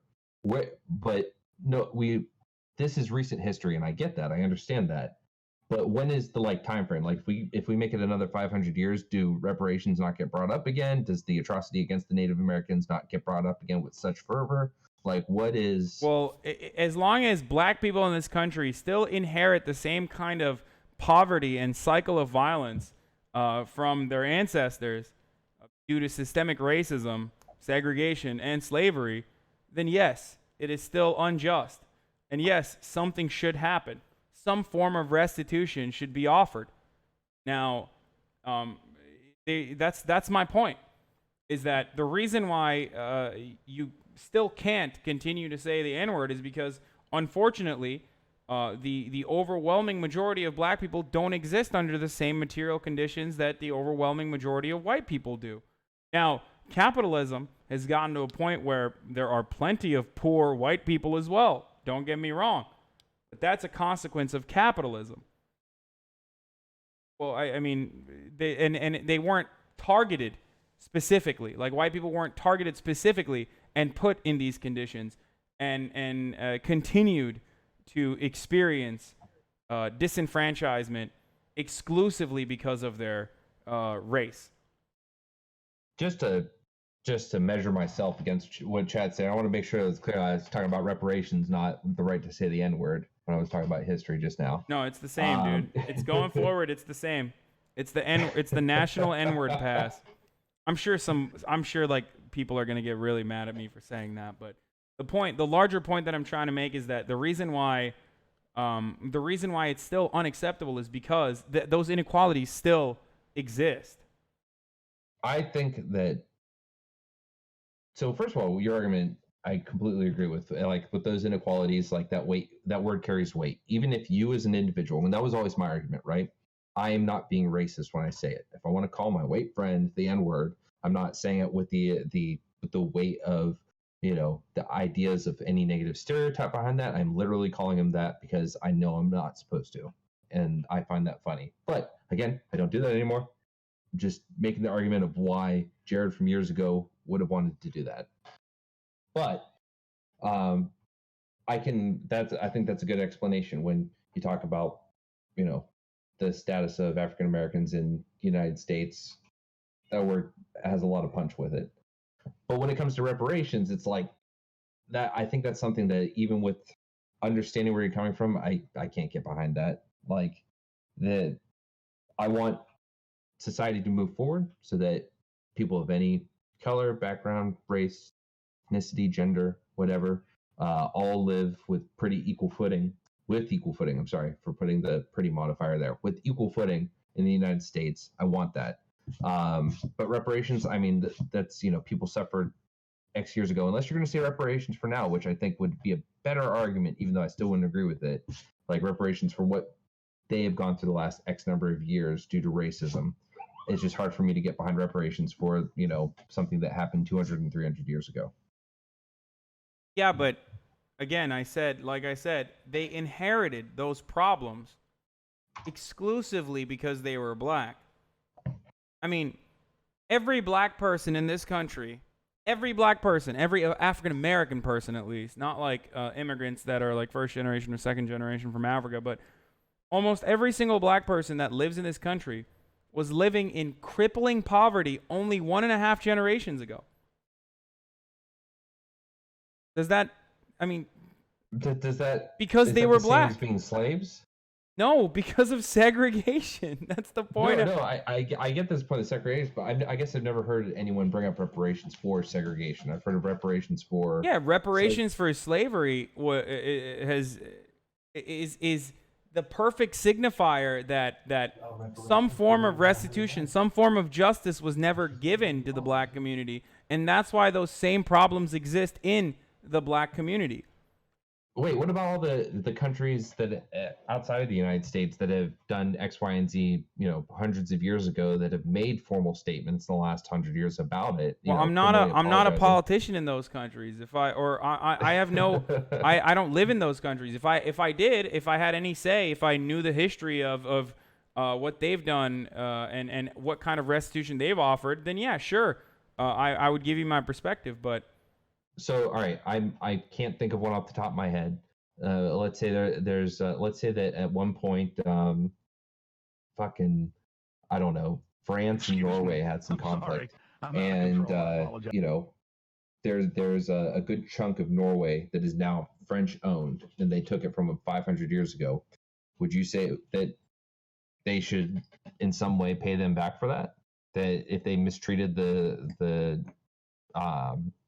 citizens of Norway that were inhabiting that land for those years up until the 1900s or something like that.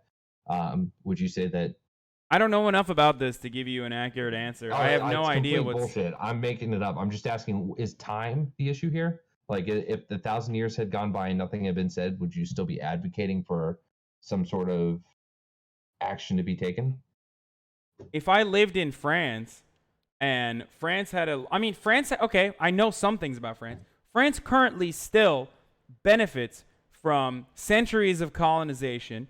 And on top of that, they still have, I guess, like a neo-imperialist slant where they have ownership over, like they still have, they still take, not taxes, but they still manage the money of many African nations and don't actually give it back to those African nations that they're managing the money of.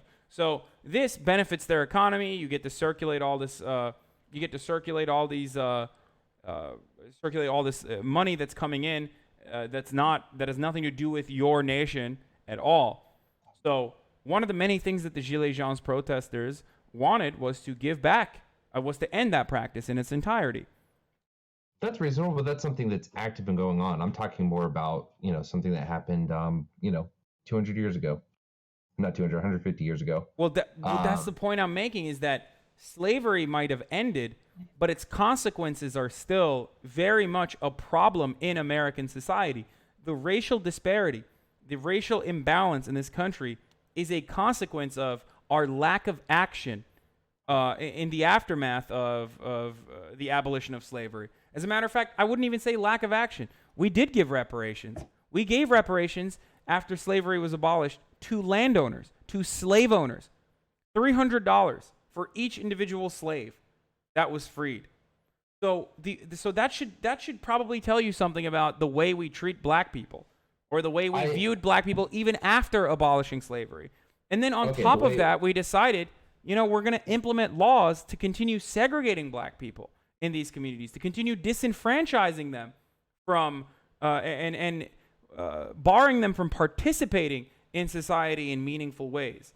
So not only did slavery ended a long time ago, but the injustice never ended. So, man, so you're right. The injustice never ended. But if you look at a country like England, first of all, again, just to reiterate, that was like a bullshit example I was making. I was trying to do is take away from like when we're arguing about something that is trying to do a whataboutism, but you didn't have the actual data to back it up. Well, it's supposed to be fake because when you choose something that doesn't have, like, when we're talking about African Americans in America, there's weight to it, right? But if you make up an example that isn't real, that you're not very well versed is the wrong word, that you're not seeing happen, that you're passionate about, it's, I feel, easier to have a logical dissection of the issue. But I'm not giving you an emotional response. I'm giving you a response that I believe is logical and then also rooted within historical fact. Well, so if you look at England, right? They had slavery too. They abolished it before us, and then what was his name? I can't remember. I think he was the first African American congressman. Frederick Douglass, was it? Go on. So he goes, Frederick Douglass. So he goes over to England. African Americans or Africans are completely are treated much differently than they are over here. So is what black people are going through now, is it a result of slavery, or is it just a result of the way Americans treated black people after slavery? It's a result of the way that Americans treated black people after slavery. That was what I was saying, and it's a result of both, really. I mean, you can't just say that slavery doesn't have a gigantic impact on eradicating any sort of like cultural roots that an entire group of people that existed on this planet with us. We stripped them away. We stripped their rights away. So it's still a gigantic influence. I mean, the reason why there is a black culture is because of that. Right. I think my idea was that in England, they had the same thing. They got rid of it. They treated black people with decency. I think they had some small issues, but otherwise they treated them with decency. Americans, obviously, we've had a very different history with how we treated Africans after the abolition of slavery. So just the idea, what I'm asking you is, with that in mind, do you still think that what we're going through now is the result of slavery? No, I'm saying that what we're going through is not just the result of slavery, but it's the result of what we did after. Also, I don't think that England benefited from the African slave. I mean, and I might be completely wrong on this, but I'm fairly certain that the English economy did not benefit at similar rates from African slavery in the way that the United States economy did. I think you're correct. I'm going to actually just say you're correct on that. I think we benefited a lot more than they did. That racial imbalance was, or continued to be, it continued to exist. I mean, people in the chat are saying no, it's in the it happened. It still continued to occur in the colonies. Yeah, that's true. It was a way. Wait. It was not at home as much as it was in America. But again, that racial imbalance that was used to drive a wedge between working class whites and newly freed black slaves was part of the reason why we still have this white supremacist, why we still have remnants of white supremacy in our institutions. I have nothing to say. That I don't disagree. I think that just the reparations thing, it's hard for me to wrap my mind around that one around hey, you were a slave or your ancestors were slaves, so just because looking at it globally, it's hard to imagine all these other countries that have done X, Y, and Z to their neighbors, made other countries completely disappear off the map. Does everyone expect that in a perfect world, everyone would, go back X number of years? And then my question is, and maybe I'm just doing this to be, cynical and contrarian, but my question is, at what point do you say, okay, well, enough time has elapsed that we don't care about that. We only care about the last 500 years, 200 years, whatever. Wait, I'm confused. Can you repeat that? Yeah, no. So it just kind of goes back to what I was saying before. And my question is, so the first thing is that reparations for slavery, I'm not for that.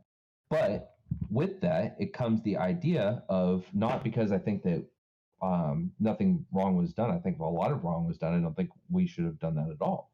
But the idea is that people have done bad shit to other people from different countries.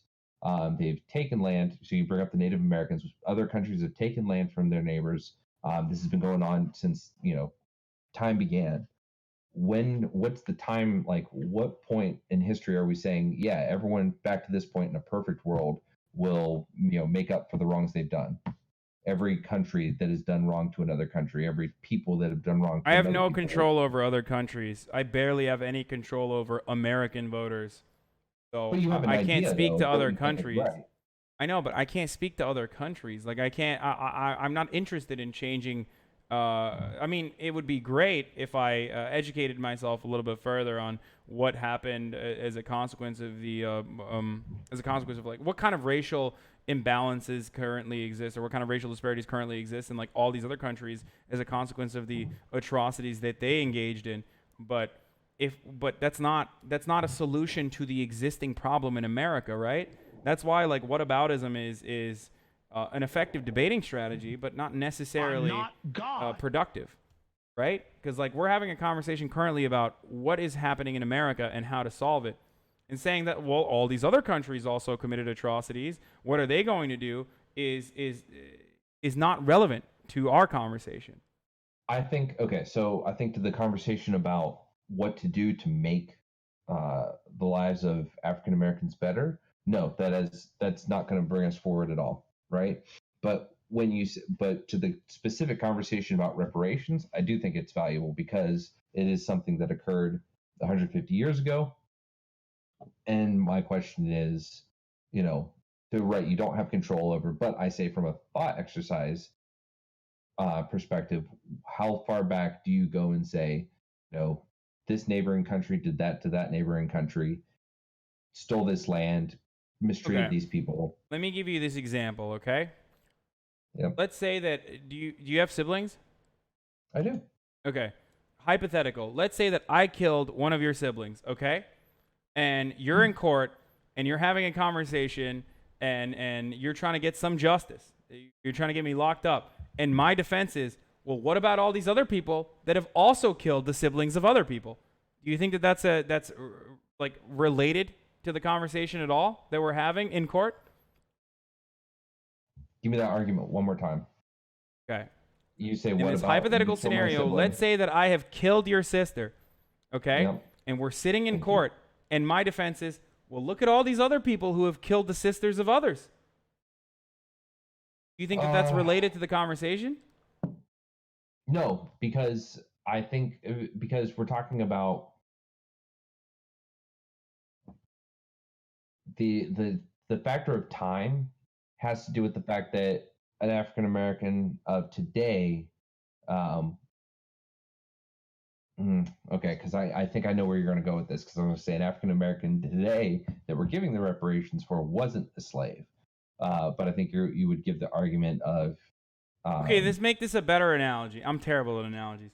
Let's say I am my too. dad, like, I don't know.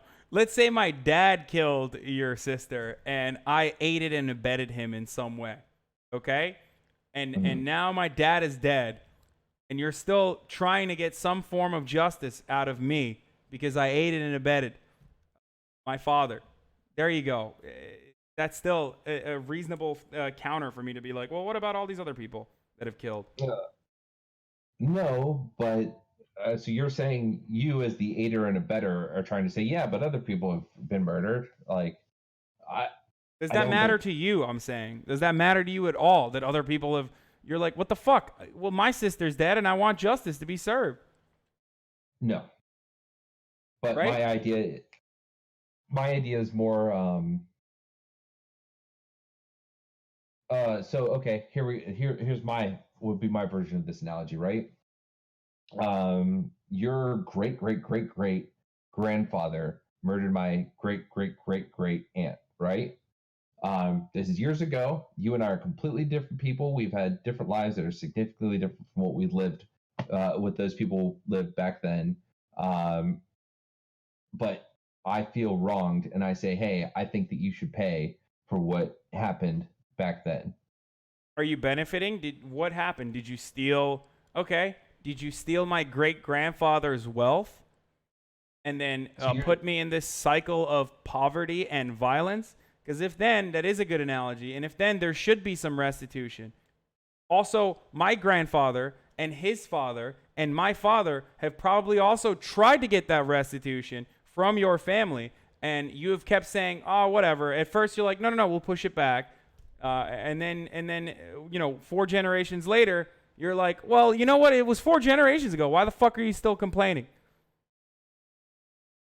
I don't know. I don't think we're gonna. I think Does this that make is. sense though? It's not just murder. It's I it's get also no. So that yeah, it's also when that you add you are in benefiting from it significantly. right the fact that if we bring it back to the topic that slaves contributed to the growth of this country and it becoming what it has is of much more significance than just a wrongdoing that happened long ago. Right? Is that what you're saying? Yeah, the point is, we haven't taken any action against it. We haven't taken any action against it. As a matter of fact, all the action that we've taken against, we've the only actions we have taken in the aftermath of the abolition of slavery have been worse off for black people, putting them, disenfranchising them, and continuing to wage like unnecessary continuing to engage in unnecessary stereotypes that continue to dehumanize and criminalize black existence, and never actually offering them restitution or never actually looking at the material conditions uh, uh, in which black people exist that force them on average to get into this cycle of poverty and violence. So you and I will completely agree on the need for con- social reforms that bring people up to an equal standing. I don't think I get your side 100%. I totally understand where you're coming from. I don't think it's an illogical side at all. I don't agree with it. And hey, that happens, right? Uh, but I understand where you're coming from. I do. I just it's hard for me to say. Do you think Yeah, that black people did not ask for reparations after they were newly freed, by the way? That's the other part of this that's the other missing piece of this puzzle is that, like, black people have been fighting for civil liberties, equal rights, reparations for those 200 years, and we did not listen to them. And we kept saying, shut up, don't worry about it, just fucking, live your life, slavery's over, come on. And now we're saying it's too far gone, it's too far in the past. Well, the effects of it are still very much the effects of it very much still play a part in like American politics. I mean they do. Yeah, they do, and that needs to be fixed. Completely agree. You know? I don't know. I just it's the So anyway, so the reparations conversation is actually a really complicated one. Do we actually pay like every single black person who has an ancestor who was a slave? How do we pay them? Do we adjust that payment to inflation?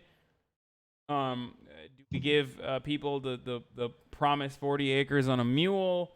What would that be in 2019? Like there are so like it's very complicated. But the thing that you and I both agree on that a lot of Americans can't seem to agree on is that some form of restitution needs to occur. And guess what? Affirmative action ain't it. Okay? That kind of like liberal bootstraps mentality is absolutely ineffective. And for a lot of white people, that's not even enough. They think that they're being punished as a consequence of affirmative action. So what the fuck do we do? I wish I had the answer. Okay. Even if it's not just money, it has to be like purposefully redirected funds to black communities. Oh, see, I'm all for that. Like, I think we are changing our cultural attitudes slowly but surely. Instead of building police departments, building better schools. These are all things that I very much agree with. I think that when it comes to that, no, I think, and that's why I thought I was making those points earlier. Yeah, but if people are upset that like one fucking black kid who like barely makes it out of crippling poverty to get into Harvard is already triggering the fuck out of white people, what do you think they're gonna say when half the white people living in like the Rust Belt are crippled by opiate addictions, and now you're like, oh, we're gonna actually redirect funds to fix black schools? Are you kidding me? They would fucking literally it would be a civil war. No, and that's a lot of the struggle is to get people on board with those ideas, because there are ideas that need to come about. You want to talk about something I can say that within recent history has been a fuck up of the white man and needs to be fixed? Look at housing in Baltimore. Look at just the way that we have forced segregation in different cities and turned black neighborhoods into bad neighborhoods. That is our fault. No disagreement here, and that's shit that needs to be fixed. Okay. Yeah. So I think we're in agreement, and this is a good place. I like chatting with you, buddy. It was very nice of you to let me come on and. No problem. I think you're a very open-minded person, and that's really important. A lot of people aren't. A lot of people are comfortable within their ignorance. So. I know that I've been wrong about a lot, and I know that I don't mind admitting when I'm misinformed when someone is better educated on a subject, and the only way we learn is either by listening to Joe Rogan or talking with each other. Okay, well, I'd rather have you listen to fucking me now that you've already sucked up all of the relevant information from the Joe Rogan podcast. It's time to move on to more advanced courses in American politics, because unfortunately there is definitely a limit to what you can learn from Joe Rogan. I can agree with that. Hey, man, it was great talking to you, dude. Have a great night. All right, you too, buddy. Yep, bye. All right, that was a good conversation.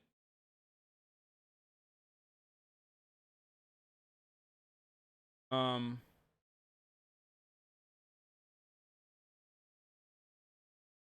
it wasn't. You let him be racist? All right, fuck off. I'm sorry.